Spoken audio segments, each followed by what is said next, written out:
প্রিয় ভিউয়ার্স, আসসালামু আলাইকুম। আশা করি সকলেই অনেক অনেক ভালো আছেন। ভিউয়ার্স, আজকে যে মেডিসিনটি নিয়ে রিভিউ করব, মেডিসিনটির নাম হলো রেনুকর ইয়ার ট্যাবলেট। মেডিসিনটি নিয়ে বিস্তারিত আলোচনা করব, এর ব্যবহার, পার্শ্ব প্রতিক্রিয়া, সতর্কতা।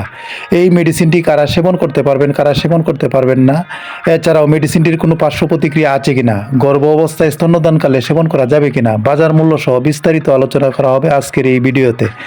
যারা এই চ্যানেলে নতুন, চ্যানেলটি সাবস্ক্রাইব করে রাখুন পরবর্তী ভিডিওটি দেখার জন্য। ভিউয়ার্স, প্রথমেই মেডিসিনটি সম্পর্কে কিছু পরিচিতি হয়ে নেওয়া যাক। মেডিসিনটির নাম হলো রেনুকর ইয়ার 500 মিলিগ্রাম ট্যাবলেট। এর জেনেটিক নাম বা মূল উপাদান হলো রেনুলাজিন। এই ওষুধটি বাজারজাত করেছে পপুলার ফার্মাসিউটিক্যাল লিমিটেড। প্রতি পিস 500 মিলিগ্রাম ট্যাবলেটের দাম 16 টাকা। যাদের হৃদরোগজনিত বুকের ব্যথা কমানোর দীর্ঘস্থায়ী এনজিনা চিকিৎসায় এই ওষুধটি নির্দেশিত। যাদের হার্টের ব্যথা, বুকের ব্যথা এবং সেই ব্যথা রক্তচাপ কমাতে সাহায্য করে থাকে এই ওষুধটি।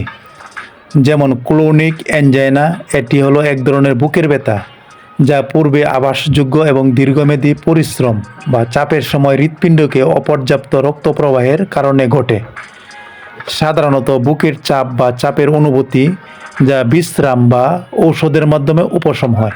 ডোজ বা সেবনবিধি: প্রাপ্তবয়স্করা সাধারণ মাত্রায় 500 মিলিগ্রাম দিনে 2 বার, সকালে একবার, রাতে একবার খেতে হবে।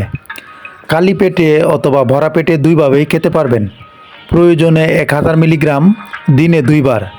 একজন বিশেষজ্ঞ কার্ডিওলজি ডাক্তারের পরামর্শ অনুযায়ী এই ওষুধটি সেবন করবেন।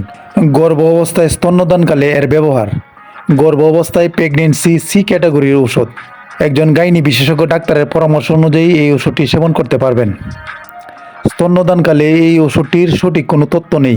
পার্শ্ব প্রতিক্রিয়া যেমন মাথা ঘোরা, বুক ধড়ফড় করা, পেটে ব্যথা, মুখ শুকিয়ে যাওয়া, কোষ্ঠকাঠিন্য, বমি বমি ভাব, শ্বাসকষ্ট ইত্যাদি।